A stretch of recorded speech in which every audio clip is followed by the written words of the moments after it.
तो मैं आप सबको सलाम, मैं खुदा का शुक्र करती हूँ आज के दिन के लिए और आप सबके लिए। आज का जो हमारा टॉपिक है वो बेसिकली ये है कि हमें एक चीज करनी है जो कि नीडफुल है। और नीडफुल वो सिर्फ मेरे लिए नहीं है, वो आपके लिए भी है। और मैं समझती हूँ कि हमारा जब कोई मिशन होता है, हमारा जब कोई प्लान होता है, जब हमारा दिल किसी चीज पे लगा होता है, तो हम बड़े उस चीज के लिए वरिड होते हैं। लेकिन खुदा का कलाम हमें क्लियरली कह रहा है कि तुम 1 इंच अपने हाइट में इंक्रीज नहीं कर सकते। और साथ ही साथ खुदा का कलाम हमें ये कह रहा है कि तुम अपने हेयर को ग्रे से वाइट नहीं कर सकते या वाइट से ग्रे नहीं कर सकते। इजंट इट अमेजिंग कि फिक्र जो है वो हमारे अंदर कोई डिफरेंस क्रिएट नहीं कर रही, बल्कि ऐसा हो सकता है कि फिक्र ब्लैक से वाइट कर दे हमारे बाल, या हमारे जो फिजिकल स्टेचर है उसको खराब कर दे। हम किस बात में वरिड और अपसेट हैं? हम इस बात में वरिड और अपसेट हैं कि हमने नेक्स्ट क्या करना है। और ऐसी बात नहीं है कि आपका हार्ट ट्रबल्ड नहीं हो सकता, लेकिन खुदा का कलाम यूहन्ना की अंजील उसका 14 बाब में लिखता है, let not your heart be troubled. आपका हार्ट किसी भी बात से ट्रबल्ड है। मैं अपने लिए भी ये बात को एक्सपीरियंस करती हूँ और मैं आप सबको भी कह रही हूँ कि आपका फोकस इस कदर खुदावन में मजबूत हो जाना चाहिए, इतना मजबूत हो जाना चाहिए कि आपको फिक्र ही ना हो किसी चीज की फॉलो पार्ट करने की या साथ चलने की या ऐसा कुछ करने की, कि आपको पता हो कि यस आई नो जो चीज खुदा की तरफ से है वो डिवाइनली मुझे रिसीव हो जाएगी। मुझे सिर्फ उस पर फीड करना है और मुझे सिर्फ उस पर मेडिटेट करना है। ये ईयर ऑफ सक्सेस है और खुदा हमें एक्चुअली सक्सेस देने वाला है, यानी कि वो दे चुका है, हम इसको एक्सपीरियंस करने वाले हैं। उस सक्सेस को एक्सपीरियंस करने के लिए मैं आप सबको ये मशवरा दूंगी, गो फॉर दैट थिंग और do the one thing that is needful. Do the one thing that is needful and that one thing is presence of Jesus. Take out some time. हमारी जिंदगियों में बाइबल पढ़ना मुश्किल नहीं है, हमारी जिंदगियों में वर्शिप करना मुश्किल नहीं है, सर्मन सुनना मुश्किल नहीं है। हमारी जिंदगी में जो एक्चुअली मुश्किल चीज है वो सोबरली या अनफॉर्चुनेटली मैं ये कहूंगी कि समटाइम्स हमारी जिंदगी में जो हार्डेस्ट चीज है वो ये है कि we are not taking out time to sit. और हमें ये मोस्ट चैलेंजिंग टाइम लगता है जब हम खुदा के लिए क्वाइट होते हैं और हम बिल्कुल अपने ख्यालात को भी शट करते हैं। हम कहते हैं खुदावन तू ख्यालात दे, खुदावन तू बात कर। और इस चीज को मैं आपकी जिंदगियों में प्रैक्टिस में लाना चाहती हूँ। और जब मैं ये चीज आपकी जिंदगी में एक प्रैक्टिस में लेकर आना चाहती हूँ तो मैं आपको एक मशवरा दूंगी। बहुत ही अच्छा ब्रादराना मशवरा है मेरा आप सबके लिए, और वो मशवरा ये है कि आप सब थोड़े से टाइम के लिए स्टार्ट करना शुरू करें, लाइक 5 मिनट्स, 10 मिनट्स, 15 मिनट्स खुदा की प्रेजेंस में बैठना क्यों जरूरी है। अगर आप कंप्लीट सक्सेस चाहते हैं और आपको मिल नहीं रहा, और आप सक्सेस प्रीच कर रहे हैं या सुन रहे हैं और आप फिर भी सक्सेस को फाइंड नहीं कर रहे, तो it means you are not doing that one thing जो नीडफुल है, जो खुदा ने कही है। मत्ती उसका 6 बाब उसकी अगर हम 31 से 33 आयत पढ़ें, 31 से 33 आयत पढ़ें, आप सब मेरे साथ निकाल सकते हैं। ऑल्दो ये बहुत कॉमन टीचिंग है और हम विजडम की टीचिंग से हट के हम उस चीज पे आ गए हैं कि we will do that one thing जो कि सबसे ज्यादा जरूरी है, दैट इज नीडफुल। और खुदा चेंज को क्विकली क्विकली एक सडन चेंज को लेकर आएगा। चेंज बहुत दफा पेनफुल होता है, और जब हम चेंज की तरफ मूव कर रहे होते हैं क्योंकि हम उसके हैबिचुअल नहीं होते, तो हमें बहुत सारी चीजें नहीं पसंद आ रही, तो हमें लग रहा होता है कि we are left out, we are left out. और जब दुनिया के हमशक्ल बनना जब हम बंद करते हैं तो हमें ऐसा लगता है कि वी आर गोइंग समवेयर, हमें ऐसा लगता है कि हम लॉस्ट हो चुके हैं। Actually I will say that कि it's when you find yourself that you are lost is actually the moment when you find Jesus. जब आपको लगता है कि आप गुमशुदा हो चुके हैं, आप खो चुके हैं, आपको अब आगे पीछे कुछ नजर नहीं आ रहा, वही मोमेंट होता है आपकी जिंदगी में जहां पर आप क्राइस्ट को फाइंड कर लेते हैं। क्योंकि बाकी सारी चीजें तो खो सकती हैं लेकिन क्राइस्ट आपके अंदर मौजूद और वो नहीं खोया जा सकता। जो मत्ती की इंजील उसका 6 बाब उसकी 31 से 33 आयत में पढ़ूंगी आप सबके लिए, आप सब भी निकालें।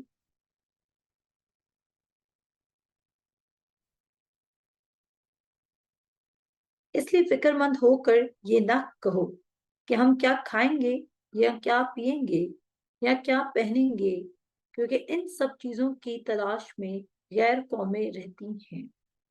और तुम्हारा आसमानी बाप जानता है कि तुम इन सब चीजों के मोहताज हो। हम दोबारा से रिपीट करेंगे, कहता है इसलिए फिक्रमंद हो के ये ना कहो कि हम क्या खाएंगे या क्या पिएंगे या क्या पहनेंगे, क्योंकि इन सब चीजों की तलाश में गैर कौमें रहती हैं और तुम्हारा आसमानी बाप जानता है कि तुम इन सब चीजों के मोहताज हो। बल्कि तुम पहले उसकी बादशाही और उसकी रास्तबाजी की तलाश करो तो ये सब चीजें भी तुमको मिल जाएंगी। बस कल की फिक्र ना करो, क्योंकि कल का दिन आप अपने लिए फिक्र कर लेगा।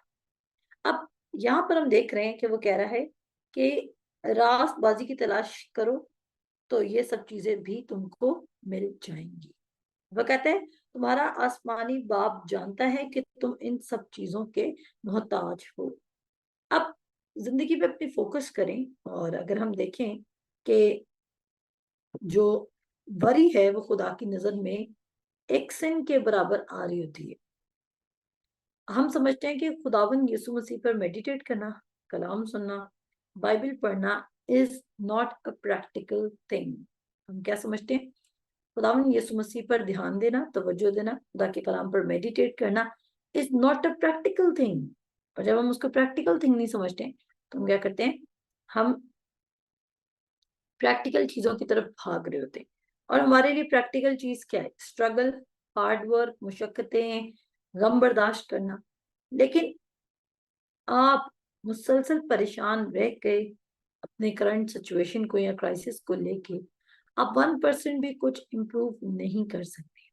आप थोड़ा बहुत हाथ पांव मार सकते हैं, बट कोई अश्योरेंस नहीं है कि आप उस चीज से बाहर आ सकेंगे।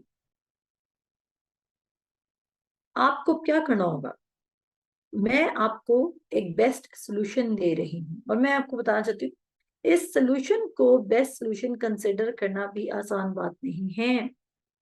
इस सोल्यूशन को अपने पूरे दिल से फॉलो कर देना, स्टार्ट कर देना, फॉलो करना इतना इजी नहीं है। इट्स नॉट दैट इजी, क्योंकि इसमें आपको एक्चुअली अपना डिसीजन खुदा के हाथों में छोड़ना होता है। आपको एक्चुअली अपने जहन खुदा पर लगाना पड़ता है। और ये जो मूवमेंट होती है ये बहुत स्ट्रगलिंग होती है। मैं कभी भी फाइनेंसिस को लेके इतना ज्यादा वरीड नहीं हूँ, और ना हेल्थ को लेके बड़ी, और बहुत सारी जिंदगी में काम चल रहे होते हैं जिनको लेके मैं ट्रबल्ड हो जाती हूँ। लेकिन मेरा पैसे और हेल्थ में, क्योंकि मेरा फर्म फाउंडेशन मेरा डेवलप हुआ है वर्ड ऑफ गॉड में, तो मैं कभी इन चीजों को लेके, वर्ड से रिलेटेड कभी भी डिस्टर्ब नहीं हूँ।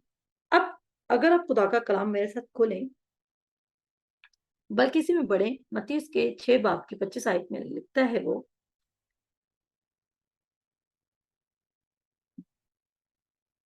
कहता है कोई आदमी दो मालिकों की खिदमत नहीं कर सकता, क्योंकि ये तो एक से अदावत रखेगा और दूसरे से मोहब्बत, या एक से मिला रहेगा और दूसरे को नाचीज जानेगा। तुम खुदा और दौलत दोनों की खिदमत नहीं कर सकते। इसलिए जो हमारी मेन इंपॉर्टेंट वर्स है, कहता है इसलिए मैं तुमसे कहता हूं कि अपनी जान की फिक्र ना कर। खुदा आपको कह रहा है कि अपनी फिक्र ना कर, क्योंकि उसने आपकी फिक्र करके आज आपको आपकी जिंदगी में जो कुछ चाहिए वो पहले से ही अरेंज और ऑर्गेनाइज किया हुआ है। वो क्या करे? अपनी फिक्र ना कर। अब क्यों ना कर? कि हम क्या खाएंगे और क्या पिएंगे, और ना अपने बदन की कि क्या पहनेंगे। क्या जान खुराक से और बदन पोशाक से बढ़कर नहीं? क्या कह रहे? कि तुम्हारी वैल्यू क्या इससे बढ़कर नहीं है? और आगे जाके वो कहता है कि तुम्हारा आसमानी बाप जानता है कि तुम इन सब चीजों के मोहताज हो। खुदा ये बात जानता है कि आपको, खुदा क्या ये कह रहा है कि आपने कपड़ों के बारे में सोचना, खाने के बारे में नहीं सोचना, पीने के बारे में। नो, वो कह रहा है तुम्हारा आसमानी बाप जानता है कि तुम्हें इन सब चीजों की रिक्वायरमेंट है, तुम्हें इन सब चीजों की जरूरत है। लेकिन उसके लिए तुम्हें क्या करना होगा? आपको राइट टाइम पे राइट चीज को फॉलो करना होगा। Do the one thing that is needful, and that is the presence of Jesus. First, seek his kingdom and his righteousness, and all these things shall be added unto you. आपको क्या करना होगा? आपको seek करना होगा Christ को। और जितना आप स्ट्रगल करें इस वक्त किसी सिचुएशन को फिक्स करने के लिए, ठीक करने के लिए, उतना ही स्ट्रगल अगर आप खुदा की वॉइस को सुनने में लगा दें। तो मैं ईमान रखती हूँ, मैं अपनी जिंदगी के लिए भी कह रही हूँ और आप लोगों के लिए भी कह रही हूँ, कि आप चीजों को इम्प्रूव्ड होता हुआ देखेंगे। या तो चीजें खुदा आपके जड़ से रिमूव कर देगा, या तो खुदा चीजें ऐड कर देगा। हर वो काम शैतान आपके लिए एग्जॉस्टिंग बना देगा, हर वो रिलेशनशिप शैतान आपके लिए एग्जॉस्टिंग बना देगा जिसमें सेल्फ एफर्ट आ जाएगी। क्योंकि हम इंसान होने के नाते एक दिन सेल्फ एफर्ट कर सकते हैं, एक हफ्ता, 4 हफ्ते कर सकते हैं, उसके बाद हम सिक एंड टायर्ड हो जाते हैं इस एटीट्यूड से। और फिर क्या करेंगे हम? फिर हम उस चीजों को कट ऑफ करने लग जाएंगे। तो यहाँ पर वो कह रहे हैं कि मैं ये बात जानता हूँ कि तुम इन सब चीजों के मोहताज हो, और अब तुम्हें करना क्या है? खुद तुम्हारा आसमानी बाप जानता है कि तुम इन चीज, अगर हम आगे पढ़ें, बल्कि आपको ये वर्स पढ़ा देती हूँ। कहता है,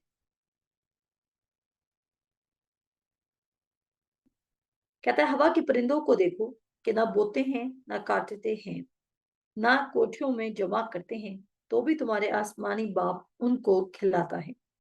क्या तुम उनसे ज्यादा कदर नहीं रखते?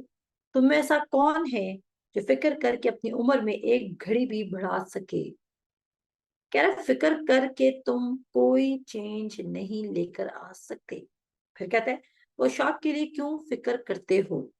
जंगली सोसन के दरख्तों को गौर से देखो कि वो किस तरह बढ़ते हैं। वो ना मेहनत करते हैं ना काटते हैं। तो भी मैं तुमसे कहता हूँ कि सुलेमान भी बावजूद अपनी सारी शान शौकत के उनमें से किसी की मानद मुलबिस ना था।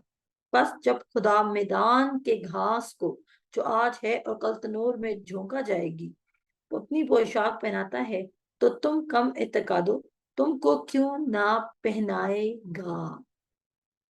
कह रहा है, वो तुम्हें क्यों ना सप्लाई देगा। और वो कह रहा है कि जो लोग फर्स्ट हिज किंगडम और इसकी राइटियसनेस को सीख नहीं कर रहे, वो खुदा की नजर में क्या है? कम इतकाद लोग। वो क्या है? कम इतकाद लोग। इतने फास्टली हम, वर्ल्ड जो है वो एंड टाइम्स की तरफ मूव कर रहा है, और इतना मुकाबला है, इतना कंपटीशन है, जहां पर लोग एक दूसरे को लेट डाउन करने की कोशिशों में लगे हुए हैं, कि जो मेन मकसद है चीजों का, या जो गॉस्पेल मैसेज है, उसको एक इम्प्रैक्टिकल मैसेज समझ के डिस्करेज कर दिया जाता है। मैं आपकी सिचुएशन को बहुत अच्छे से समझ सकती हूँ कि आपके घर में आप लोगों को किस कदर फूल कहा जा सकता है, आपको स्टूपिड कहा जा सकता है, because you are following the word of God. जब आप खुदा का वर्ड फॉलो करते हैं तो लोग आपको स्टूपिड समझते हैं। लोग आपको ये समझते हैं कि बड़े इम्प्रैक्टिकल किस्म के लोग हैं, ये आएंगे, दुआएं करेंगे, ये वर्शिप करेंगे।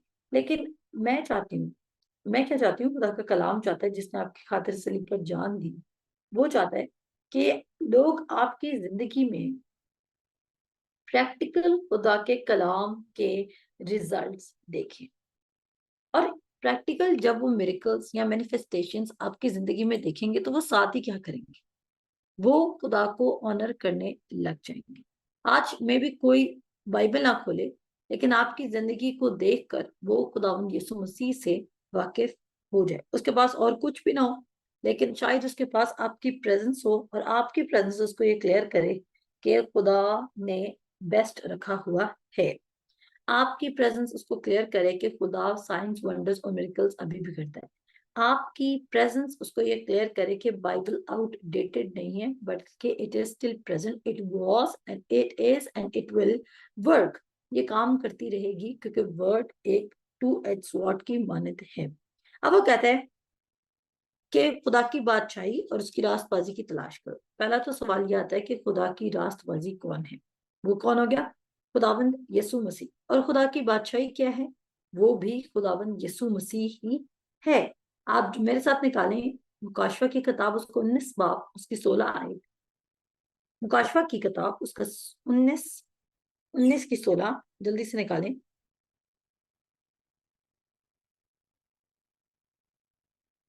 मुकाशवा, उसके 19 की 16 निकालें।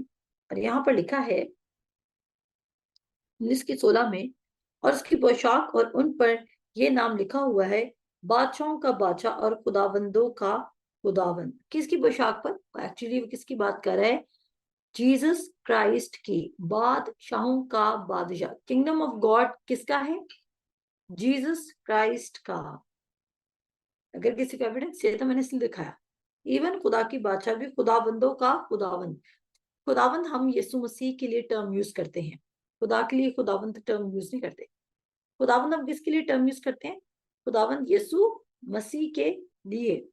अब जब हमें पता चल गया कि उसने कहा पहले तुम उसकी बादशाहत यानी कि यीशु मसीह और उसकी रास्तबाजी यानी यीशु मसीह को फॉलो करो, तो ये चीजें भी तुमको मिल जाएंगी।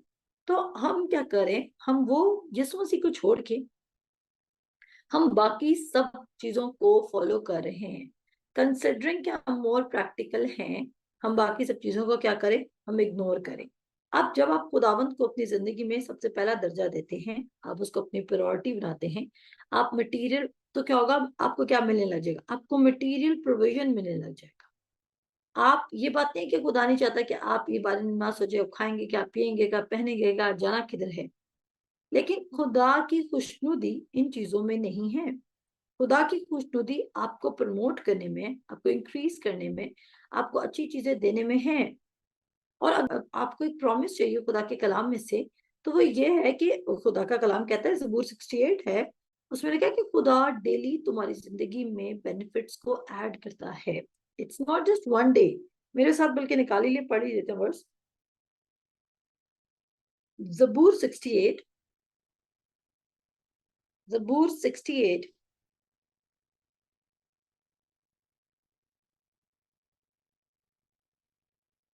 और ज़बूर 68 की 19th वर्स पे आ जाए। खुदावन मुबारक हो जो हर रोज हमारा बोझ उठाता है। हालेलुया। खुदावन कौन सा दिन का बोझ उठाता है? जब बहुत ज्यादा बोझ हो जाता है। हर रोज बोझ उठाता है। कितनों को ये वर्ष अच्छी लगी? खुदावन मुबारक हो जो हर रोज हमारा बोझ उठाता है।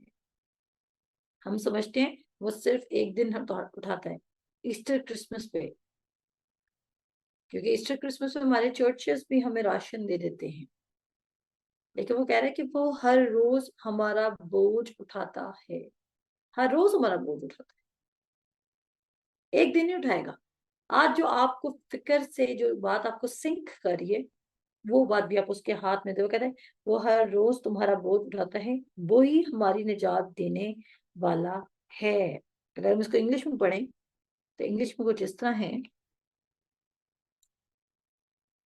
Blessed be the Lord who daily loadeth us with benefits, even the God of our salvation। हमें क्या करता है? डेली किसे लोड करता है? बेनिफिट से। और बेनिफिट क्या है उसका? ज़बूर 107, and forget not all his benefits, and forget not all his benefits. उसका बेनिफिट क्या है? Healing, wholeness, peace of mind. अगर आप अनरेस्ट हैं किसी चीज को लेके, तो मे भी आप अपने फुल पोटेंशियल पर लिव नहीं कर रहे, जो खुदा ने आपके लिए दी बेस्ट किस्म का रखा हुआ है। मे बी आप लेस देन बेस्ट के लिए सेटल हो चुके हैं। एक बात याद रखिएगा, कौन सा जूता चुभता है? कौन सा जूता चुभता है, या कौन सा जूता पांव से बार बार निकलता है? अगर जूता छोटा हो, तंग हो, तो वो चुभता है। अगर जूता बड़ा हो तो वो पाँव से निकलता है। लेकिन अगर जूता साइज का और कंफर्टेबल हो और बेस्ट हो, तो वो ऐसी कोई परेशानी नहीं देता। हम में से बहुत सारे लेस देन बेस्ट के लिए सेटल कर चुके हैं। हम जिन चीजों को इस वक्त कॉम्प्रोमाइज करके एक्सेप्ट करें, वो हमें चुभती हैं या वो उतर जाती हैं। उतर जाने का मतलब है कि बहुत दफा वो डिटैच हो जाते हैं, हम उनको फिर खींच के ला रहे होते हैं और हम मिस मैचिंग चीजों के साथ मूव कर रहे हैं। और वो मिस मैचिंग चीजें हमें क्या करी? हमें बॉदर कर रही हैं। और जब वो हमें बॉदर करी, तो हम इसलिए कर रही हैं क्योंकि हम लेस देन बेस्ट के लिए सेटल कर रहे हैं। We are somewhere we are under the pressure, somewhere we are, मतलब क्या हम किसी ना किसी प्रेशर के अंडर हैं। और देखिए यहाँ पे क्या लिखे है। उसके बाद हम देखते हैं, यहाँ पे कहता है Blessed be the Lord who daily loads us with benefits. खुदा इतना अच्छा है कि वो आपको अपनी मर्सी देना चाहता है, अनमेरिटेड फेवर देना चाहता है हर रोज मॉर्निंग। और खुदा आपको ये रियलाइज कराना चाहता है कि वो आपके साथ रोज होता है। आपको खुदा को हर चीज में पहले रखना होगा, उसको ऑनर देना होगा, इवन अपने सीड सोइंग में भी। So putting Jesus first means कि उसने जो आपको इंस्ट्रक्शंस दी, उस इंस्ट्रक्शन को भी पहले रख लें। और अगर जीसस आपको कह रहा है कि give and it shall be given unto you, तो गो फॉर दैट, उसको ऑनर करें, उसको अपनी डेली लाइफ में एक प्रोमिनेंट प्लेस दें। और डेली आप उसके फिनिश्ड वर्क में कैसे पार्टेक कर सकते हैं, यानी कि प्रेजेंस में कैसे उसका हिस्सा बन सकते हैं, उसके वर्ड को अपने अंदर लेके, उसकी प्रेजेंस को प्रैक्टिस करके। आप कैसे उसकी प्रेजेंस को प्रैक्टिस कर सकते हैं? उसके हजूर बैठ के अकेले क्वाइट करके अपने आप को, be still and know that I am God. और स्टिल होना बहुत जरूरी है, क्योंकि जब आप स्टिल होते हैं तब भी खुदा आपसे बोलने लग जाता है। अगर आप मेरे पास आते हैं, आप अपना मसला मुझे सुनाते हैं, और जब मैं आपको मशवरा देने लगती हूँ तो आप उठ के चले जाते हैं। फिर नेक्स्ट डे आता है, फिर आप मेरे पास आते हैं, अपना मसला सुनाते हैं, और जब मैं बोलने लगती हूँ तो आप उठ के चले जाते हैं। फिर थर्ड डे होता है कि आप अपना मसला आके मुझे सुनाते हैं, और फिर जब मैं बोलने लगती हूँ तो आप उठ के चले जाते हैं। तो क्या आप मसले का सलूशन सुन रहे हैं? हरगिज नहीं, आप सिर्फ मसला सुना रहे हैं। प्रेयर को लोगों ने खुदा को मसला सुनाना बना दिया है। लोगों के लिए प्रेयर क्या है? खुदा को अपना मसला सुनाना। प्रेयर का मतलब खुदा को अपना मसला सुनाना नहीं था कभी भी, क्योंकि डोंट यू थिंक कि खुदा को आपका मसला पहले से ही नजर आ रहा है? प्रेयर का मतलब ये था कि खुदा से अपने मसले का जवाब सुनना। कितनों को पीस मिल रहा है? जैसे मुझे बहुत पीस मिल रहा है कि प्रेयर का मतलब तो हम उल्टा लेके चल रहे हैं। खुदा से जवाब पूछना इस प्रेयर, खुदा से खुदा की बात के आंसर सुनना, उसको प्रेयर कहते हैं। प्रेयर इसको नहीं कहते खुदावन तू जानता है कि फलाना मेरे साथ ये कर है, खुदावन तू जानता है कि ये मसला है, खुदावन तू जानता है कि ये मसला है, खुदावन तू ही हले मुश्किलात है, खुदावन तू जानता है। और फिर हमने अपनी दुआ के आगाज में बहुत सारे बिग वर्ड्स यूज करे, अल्फा एंड ओमेगा, इब्तिदा और इंतहा, अव्वल और आखिर, आसमानों का खुदावन, जमीन और आसमान का खुदा, जो भी बड़े बड़े वर्ड्स होते हैं हमने वो यूज कर लिए। लेकिन prayer is communion with God, partaking with God. And why don't you try, आप लोग ये चीज ट्राई क्यों नहीं करते हैं कि खुदा जब बोलता है तो वो कैसा मीठा बोलता है, और वो जो पीस हम सुनते हैं वो क्या नेक्स्ट लेवल का पीस होता है। हम उस चीज को क्यों नहीं प्रैक्टिस करें? हम नहीं करते उस चीज को, और हम इसलिए नहीं करते हैं क्योंकि हमें आदत नहीं है। हमें सिर्फ खुदा को प्रॉब्लम बतानी है, और करनी हमने किसकी है? करनी हमने वो है जो हम करना चाह रहे हैं, करनी हमने वो है जो हमें अराउंड मशवरा दिया जा रहा है। आप जब जीसस के प्रेजेंस में होते हैं तो क्या होगा? उस जगह वो डेली लोड करना शुरू कर देगा ब्लेसिंग को, आपके हाथों के कामों को। जिस चीज को आप टच करेंगे वो प्रॉस्पर होनी चाहिए। आप गुड सक्सेस को एक्सपीरियंस करेंगे, और आप दुआ कर सकते हैं इस बात के लिए कि खुदावंद मैं तेरे कलाम पर ईमान रखती हूँ या रखता हूँ कि तू डेली मेरी जिंदगी में नई चीजों को ऐड करे, गुडनेस और मर्सी को। तो मेरी हेल्प करेगा ताकि मैं वरी ना करूं, तो मेरे माइंड को फोकस करने में मदद देगा। खुदावंद यीशु मसीह में तेरे ग्रेस पर डिपेंड करती हूँ या करता हूँ। मैं जानता हूँ कि प्रॉस्पेरिटी तेरी तरफ से आती है। और जब आपने इतनी सारी बातें बोली, डोंट यू थिंक कि खुदा आपको कोई रिस्पॉन्स देगा? खुदा डेफिनेटली आपको रिस्पॉन्स देगा। वो क्यों नहीं देगा? He is a good God. मेरे साथ एक हवाला निकालें जल्दी से, लूका उसका 10 बाब निकालें, और इसी से पहले तुम उसकी बादशाही और उसकी रासबाजी की तलाश करो। लूका उसका 10 बाब, और हम देखेंगे यहाँ पे एक वाकया, दो बहनें मरियम और मर्था। मर्था और मरियम के घर में जीसस इनवाइटेड है, जो लाजर की दो बहनें हैं। अब जब यीशु मसीह इनवाइटेड, तो डेफिनेटली उन्होंने यीशु मसीह के लिए बड़ा ही अच्छा खाना तैयार किया हुआ है। लेकिन हम एक बहन को बहुत वरिड और ट्रबल्ड देख रहे हैं, लेकिन दूसरी बहन को हम बिल्कुल केयर फ्री यीशु मसीह के कदमों में बैठे हुए देख रहे हैं। बात फिर वही आ जाती है कि पहले तुम उसकी बादशाही और उसकी रासबाजी की तलाश करो, तो ये चीजें तुमको मिल जाएंगी। तुम इस चीज की फिक्र ना करो कि तुम क्या खाओगे और क्या पियोगे और क्या पहनोगे। और इसकी वजह से हम यह हवाला उठाते हैं, लूका उसका 10 बाब,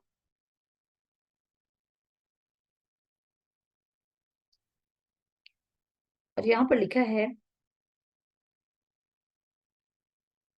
मेरे साथ आज है उसकी 38 आयत से थोड़ा सा वाक्य पढ़ लेते हैं। जिन लोगों ने आज तक कभी वाक्य पढ़ा ही नहीं खुद से, उनकी भी मदद हो जाएगी। अच्छा जी, आपका जो एक्शन है, आप तभी जीसस के प्रेजेंस में बैठेंगे जब आप उसकी प्रेजेंस को वैल्यू करते हैं। आप तभी जीसस के साथ टाइम एंजॉय करेंगे जब आप समझते हैं कि उसके साथ टाइम एंजॉय करने में भी बेनिफिट है। वो डेली लोड करता है बेनिफिट को। आप सीड भी तब सो करेंगे जब आप बिलीव करते हैं कि उसका वर्ड वर्क करता है। So don't come to me, ये मत मुझे कहें कि आपके हालात अभी तक ठीक नहीं हो रहे। हालात का डायरेक्टली रिलेशनशिप है। फाइनेंशियल ग्रोथ के लिए फाइनेंशियल सीड्स सो करना इंपॉर्टेंट है।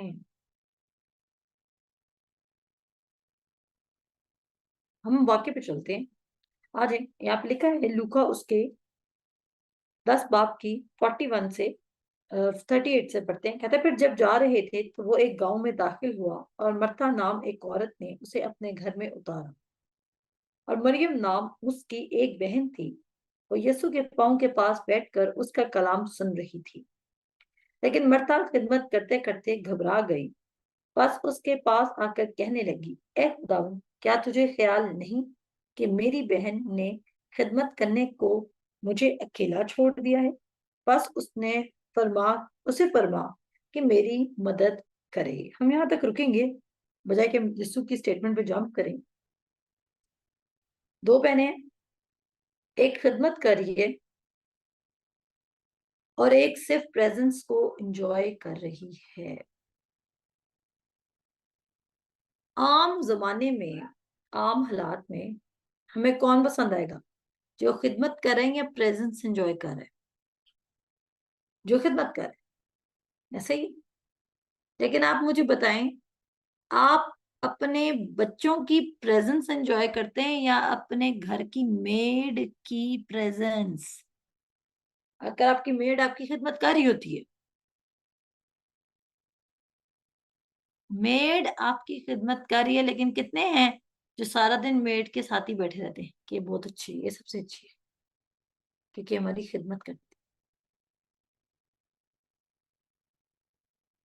है। इसको मेरा पॉइंट समझ आया है। बच्चों की प्रेजेंस एंजॉय की जा रही है, चाहे वो काम करे या नहीं करे।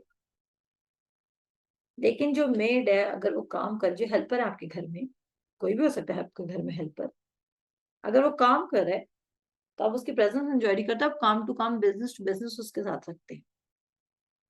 एग्जाम्पल समझ आएगी आपको? खिदमत इसी तरह की भी हो सकती है। और अब इमेजिन करें कि हम चर्च वे में जा रहे होते हैं, तो चर्च में आधे से ज्यादा लोगों का ये फोकस है कि हमने खुदा की खिदमत करनी है। लेकिन कुछ लोग चर्च में इसलिए आ रहे हैं कि उन्होंने खुदा से रिसीव करना है। भर के कौन जाएंगे?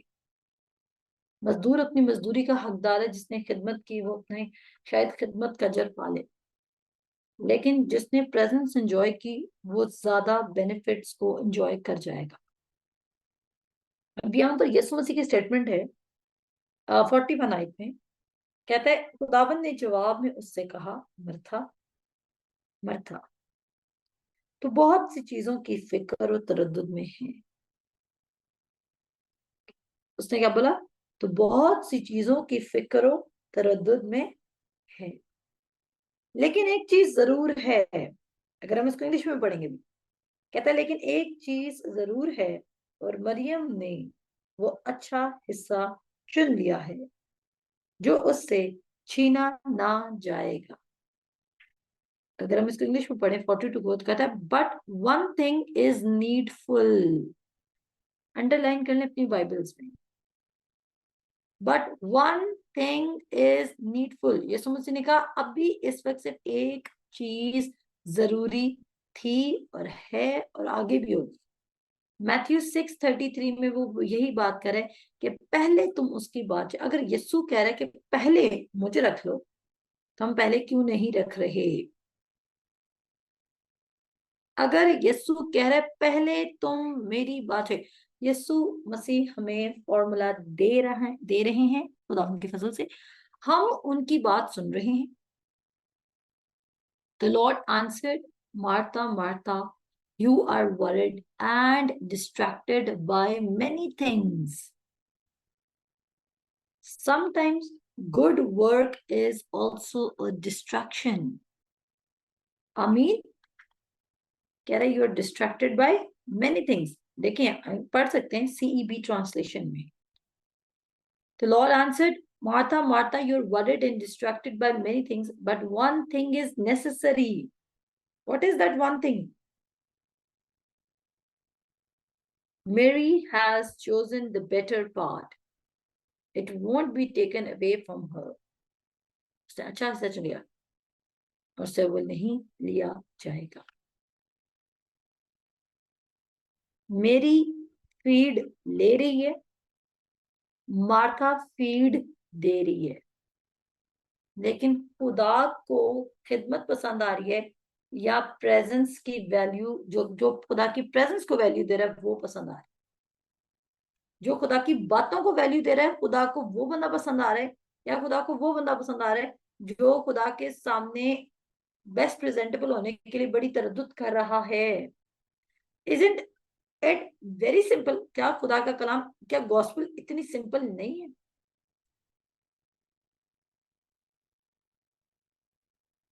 गॉस्पेल बहुत सिंपल है। कितनी अच्छी गुड न्यूज है। उसकी प्रेजेंस में बैठोगे, उसकी बादशाही को सीख करोगे और सब चीजें आपको मिल जाएंगी। सब चीजें आपको क्या होंगी? मिल जाएंगी। और फिर वो कहता है तू बहुत सी चीजों की फिक्र और तरद्दुद में है। पर उसने पहले बोला फिक्र करके तुम कुछ भी नहीं कर सकते। वो क्या फिक्र करिए? शी वॉज मेकिंग श्योर कि everything should be in the order. और वो क्या इंश्योर करना चाहती थी कि ना फूड हो, ड्रिंक हो, सारी चीजें अरेंज्ड हो, बैलेंस्ड हो। मार्था क्या बुरा काम करती? मार्था अगर इतनी फिक्र और तरद्दुद में भी थी तो क्या किसी और के लिए थी?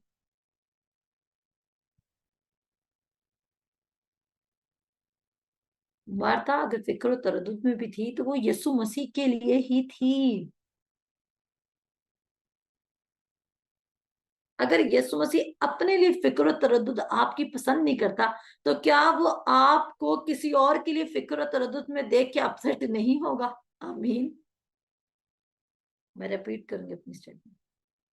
अगर आप यीशु मसीह की फिक्र और तरद्दुद में ट्रबल्ड हो रहे हैं और यीशु मसीह को ये बात भी बुरी लग रही है कि आप फिक्र और तरद्दुद में क्यों हैं, तो जब आप किसी और चीज के लिए फिक्र और तरद्दुद में होंगे तो क्या यीशु मसीह को वो बात बुरी नहीं लगेगी? अब आगे चलते हैं, इसी स्टोरी पे थोड़ा सा मेडिटेट करेंगे। दोनों चीजों को मिक्स मत करें।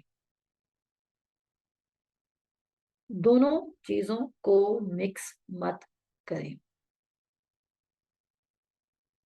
जब तक बच्चा माँ बाप पर डिपेंडेंट होता ना, माँ बाप कभी उसके लिए वर्ड नहीं बोलते कि ये तो हमारी एक नहीं सुनता। माँ बाप तब तक खुश भी होते हैं, उसकी जायज नाजायज बातें भी मान रहे थे। जब बच्चा बड़ा हो जाता है तो अक्सर माँ बाप खफा रहने लग जाते हैं उनसे। क्यों रहने लग जाते हैं खफा? क्योंकि बच्चा फिर अपनी करने लग जाता है, वो माँ बाप को कुछ समझता नहीं है।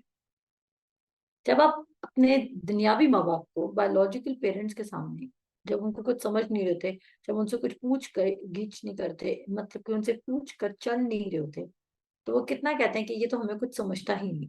सबके वालिदैन ने कभी ना कभी तो आपके बारे में कहा होगा कि ये तो हमें कुछ समझता ही नहीं है।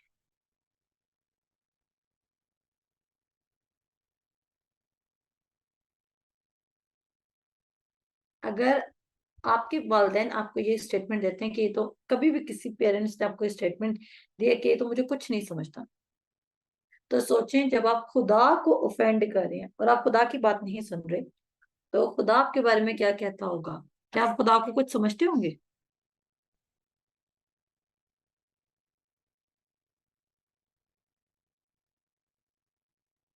जब आप खुदा की बात को ऑनर नहीं करें, अगर आपके बायोलॉजिकल पेरेंट्स सेट हो रहे हैं, तो क्या खुदा ये बात नहीं सोच रहा कि ये मुझे कुछ नहीं समझते? और ये बात क्लियर है कि अगर आप खुदा से पूछ के अपनी जिंदगी को गुजर नहीं करे, तो आप खुदा को कुछ नहीं समझते। फिर आगे चलते हैं। खुदा को ज्यादा खुशी तब होती है जब हम उसकी प्रेजेंस में हैंग कर रहे होते, लाइक उसके मुंह से जो लफ्ज निकले उनको वैल्यू दे रही हैं।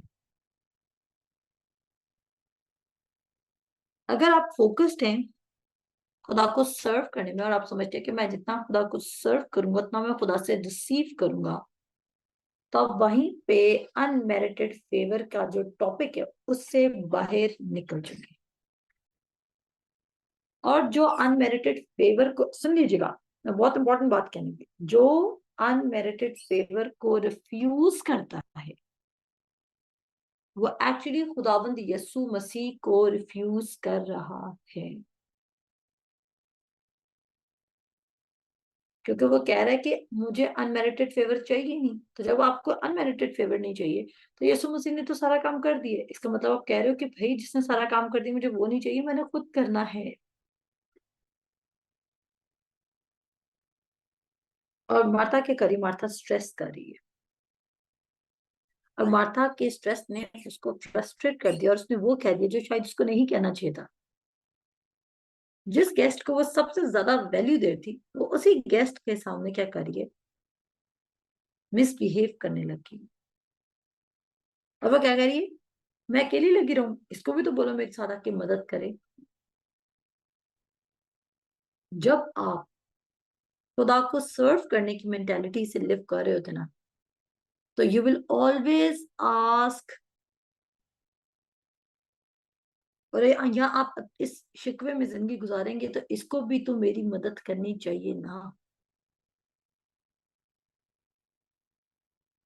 आप हमेशा शिकवे में जिंदगी गुजारेंगे कि मदद करने मेरे साथ कोई खड़ा नहीं हुआ। लेकिन जब आप प्योर हार्ट के साथ खुदा की प्रेजेंस को एंजॉय करें, तो खुदा मदद खुद भेजेगा। जब 5 रोटियां और 2 मछलियों वाला वाकया हुआ था, फूड अवेलेबल नहीं है, सिर्फ 5 रोटियां और 2 मछलियां अवेलेबल हैं, तो क्या खुदा ने मदद भेजी नहीं थी? क्या 12 डिसाइपल्स है 5,000 लोगों को प्रॉपरली अरेंज करके बैठा के उनको सर्व करके, क्या इसके बाद आपने लिखा है कि सब रिजॉइस करते थके हुए थे? क्या था, even 12 baskets of left overs भी पिक हो चुकी थी। तो पॉइंट क्या है, मार्था अपनी हेल्प पे डिपेंड करी, ना कि लॉर्ड्स हेल्प पे। और उसने क्या किया, उसने साथ साथ खुदावंद यीशु मसीह पर भी इल्जाम दे दिया। और उसको ऐसा लगा था कि यीशु मसीह उसको अप्रिशिएट नहीं कर रहा, उसकी एफर्ट्स को। उसने बोला कि यीशु मसीह मेंशन ही नहीं करा। अगर यीशु मसीह को पता चल रहा था कि मैं कितनी खिदमत कर रही, तो वो कहता मरियम जाओ तुम भी इसका जरा हाथ बटा दो, तुम भी जरा उसकी हेल्प कर दो। और मेरे अजीजों, यही एटीट्यूड हमारा खुदावंद यीशु मसीह के साथ आज भी है। और यीशु मसीह ने मार्था को गुड वर्कर कहा, गुड पर्सन कहा, एक्सीलेंट सर्वर कहा, या क्या कहा, you are worried and troubled about many things. You are troubled and worried about many things. और ये खुदा मसीह के क्या था, अमेजिंग रिस्पॉन्स था। जबकि हम पाकिस्तानी कल्चर से बिलोंग करते हैं, ये मिडिल ईस्टर्न कल्चर से बिलोंग करते हैं, हमें पता है ये हमारा कल्चर है, हमने मेहमानों की अच्छी सी खिदमत करनी होती है। मार्था कोई बुरा काम नहीं कर रही है, और यीशु मसीह कोई ऑर्डिनरी गेस्ट भी नहीं था जिसके लिए करना अच्छी बात नहीं थी। और ये मेरी को भी पता है कि यीशु मसीह बहुत खास गेस्ट आया हुआ है, उसके सामने खास तरीके से सब कुछ स्पेशल अरेंजमेंट होना चाहिए। लेकिन पॉइंट क्या है कि मेरी उसको सन ऑफ गॉड के तौर पे ले रही है, और मर्ता उसको एज अ गेस्ट ले रही है। और खुदा को कौन सी चीज डिलाइट करती है, उस पर लीन करना, उस पर डिपेंड करना। खुदा को कभी भी ये चीज डिलाइट नहीं करती कि आप खुदा को पूछे, खुदा मैं तेरी खिदमत कैसे कर सकता। Don't go with this question to the Lord, never try this question. आप उसको बोले मुझे यूजेबल बना दे, जब वो यूजेबल बनाएगा तो आप राइट टाइम पे राइट प्लेस पे फिक्स भी हो जाएंगे। यीशु मसीह की प्रेजेंस से जितना आप ड्रॉ कर सकते हैं, आप अपने लिए विड्रॉ करें। और यीशु मसीह क्या कहते हैं, यीशु कहते हैं she has chosen the right part, उसने अच्छा हिस्सा चुन लिया है। यीशु मसीह इसलिए नहीं आया कि हमसे खिदमतें करवाएं, वो इसलिए आया कि वो हमारी खिदमत करें। और मैं फिर अपने समन को एंड करने से पहले ये कहूंगी कि हमारी सबसे हार्डेस्ट चीज ये है कि हम इस बात को एडमिट कर लें कि यीशु मसीह हमें हेल्प देने आया है।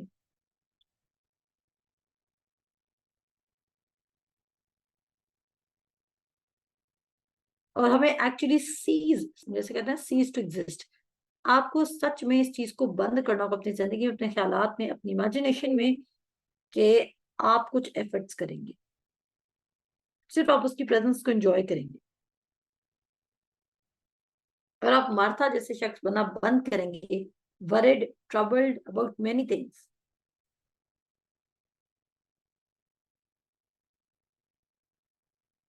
और यीशु मसीह ने क्या बोला, one thing that was needful, एक चीज जरूरी थी जो उसने कर ली, हिज प्रेजेंस।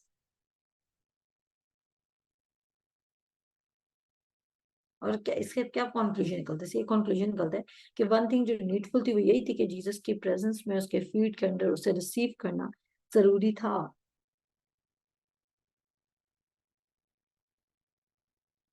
और अगर आप देखें तो मेरी जो है, किसको वो वाला वाक्य याद है, मेरे बल्कि साथ मेरे साथ निकालें, यूहन्ना उसका 12 बाप निकालें, उसके 3 से 8 आयत पढ़ते हैं जरा। यूहन्ना उसका 12 बाप, और उसकी हम पढ़ते हैं, यहाँ पर आप देखते हैं, बैतनिय्याह में यीशु पर इत्र डाला जाता है। बैतनिय्याह में क्या होता है, यीशु मसीह पर क्या डाला जाता है, इत्र डाला जाता है। अब मरियम की बात सुनिएगा। फिर यीशु फसह से 6 रोज पहले बैतनिय्याह में आया, जहाँ लाजर था, जहाँ कौन था, लाजर था जिसे यीशु ने मुर्दों में से जलाया। वहां उन्होंने उसके वास्ते शाम का खाना तैयार किया, और मर्था खिदमत करती थी, मगर लाजर उनमें से था जो उसके साथ खाना खाने बैठे थे। अब कितनों को इस किस्से की वैल्यू पता चली है कि मरियम क्योंकि यीशु मसीह की प्रेजेंस में थी, तो वो राइट टाइम पे राइट काम कर देगी। कितनों को ये बात समझ आई है, जो मरियम ने काम किया क्योंकि वो पहले खुदा यीशु मसीह की प्रेजेंस में बैठ चुकी थी, इसलिए। मार्था क्या कर रही है, फिर खाना बना रही है। लाजर क्या कर रहा है, यीशु के साथ खाना खा रहे हैं। लेकिन मरियम क्या कर रही है, समझ आई है कि नहीं आई है। अच्छा सुनिएगा, तो कहते हैं, फिर से पढ़ूंगी आप लोगों के लिए ताकि आपको पता चले, क्योंकि अभी हम पढ़ के आए मरियम और मार्था की और लाजर की स्टोरीज पढ़ कर आए, तो हम पढ़ेंगे दोबारा से।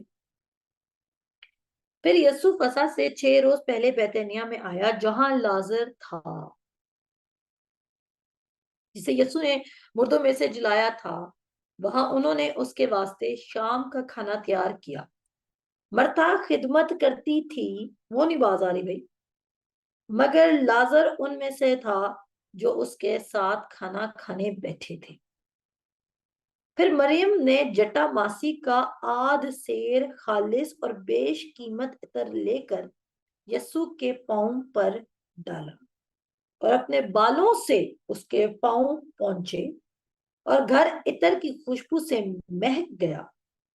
मगर उसके शागिर्दों में से एक शख्स यहूदा इस्करियोती जो उसे पकड़वाने को था कहने लगा, ये इत्र 300 दिनार में बेचकर गरीबों को क्यों ना दिया गया। उसने ये उस लिए ना कहा कि उसको गरीबों की फिक्र थी। अब सुने, बाइबल लिख रही है कि इतना अच्छा नहीं था वो यहूदा इस्करियोती। अक्सर जो आपको कह रहे थे ना कि आप इतने फैंसी कपड़े पहने आप गरीबों को देते हैं, एक्चुअली वो खुद गरीब होते हैं और वो खुद हालात के मारे होते हैं और वो आपकी ब्लेसिंग को क्रिटिसाइज कर रहे हैं, वो भी ये ब्लेसिंग में चल सकते हैं। ऐसा है कि नहीं है? अगर जीसस को ऑनर मिल रहा है तो यूदा इस्करियोती को क्या तकलीफ हो रही है? उसको ये तकलीफ हो रही है क्योंकि उसको वो ऑनर नहीं मिल रहा, वो खुदा के अगेंस्ट खड़ा हो रहा था और यही वजह थी। यहीं से शैतान ने उसको, और कहा जाता है कि वो यीशु मसीह के जो चंदे के पैसे होते हैं, जो भी यीशु मसीह को लोग ब्लेस करते थे, उसमें से चोरी भी करता था।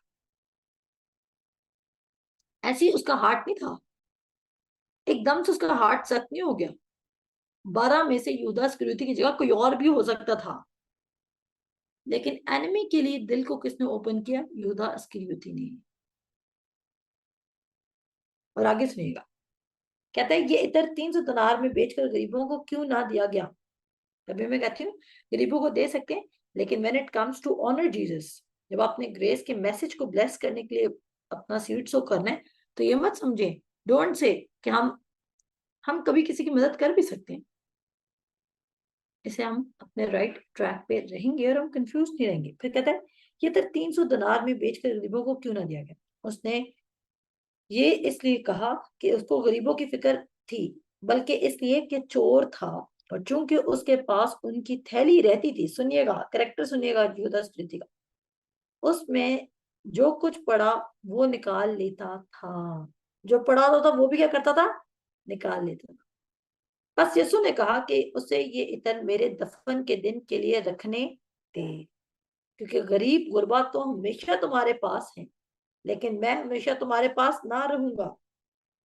तो आगे अगर हम देखें, जब यीशु मसीह को रेजरेक्शन डे पे औरतें यीशु मसीह पर इत्र डालने आई थी, तो वो औरतें काम तो ठीक करने आई थी, लेकिन वो गलत टाइम पर करने आई थी। किसको ये बात समझाइए?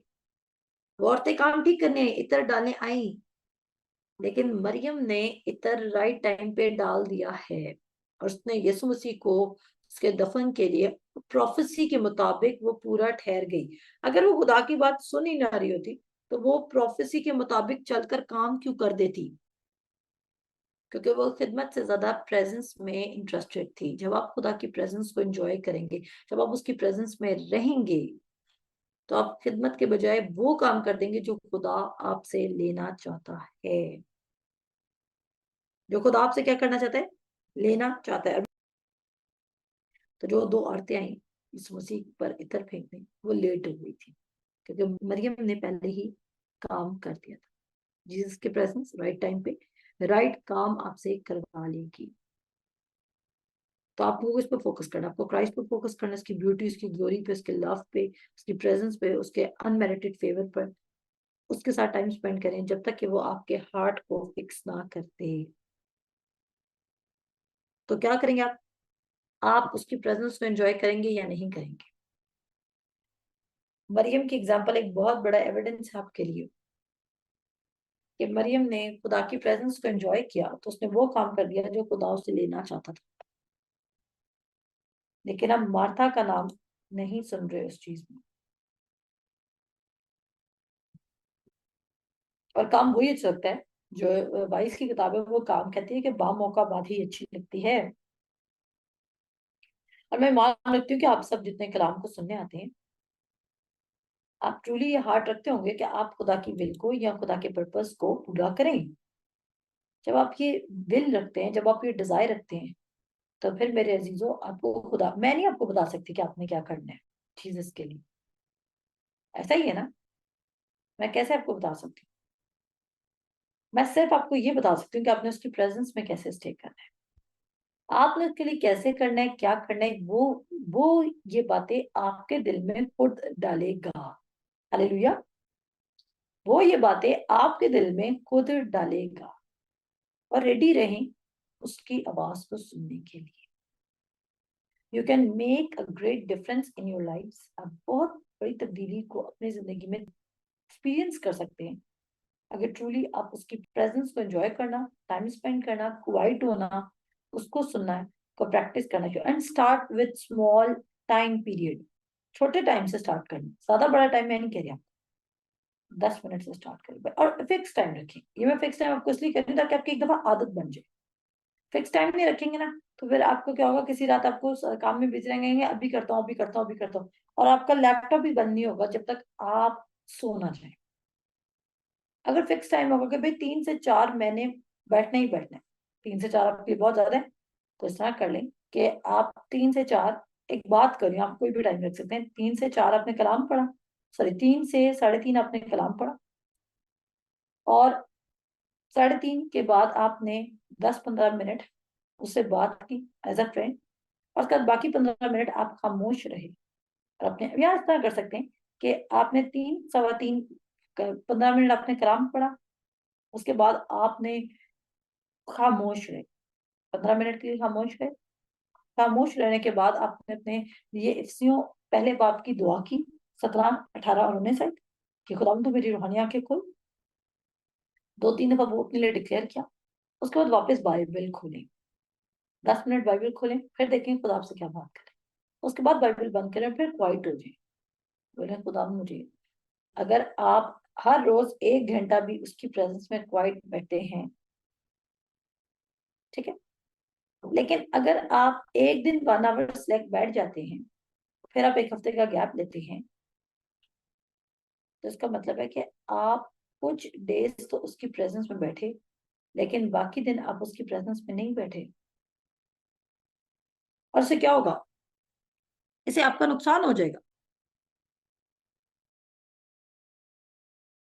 आप उसकी प्रेजेंस में बैठ गए, आपको पता ही नहीं चला। आप इस तरह एक दफा में ही दे दें और उसके बाद आप बैठे ही ना, लेकिन अगर रोज 1 घंटा दे रहे हैं, और मे बी जो आप 1 घंटा बैठेंगे तो 30 डेज बाद आपका मजीद उसकी प्रेजेंस में बैठना बदल जाए। तो स्टार्ट स्मॉल करें, लेकिन आपकी एंडिंग बहुत बिग होने वाली। आमीन। सो खुदा आप सबको बरकत दे। अपना ख्याल रखें। खुदा।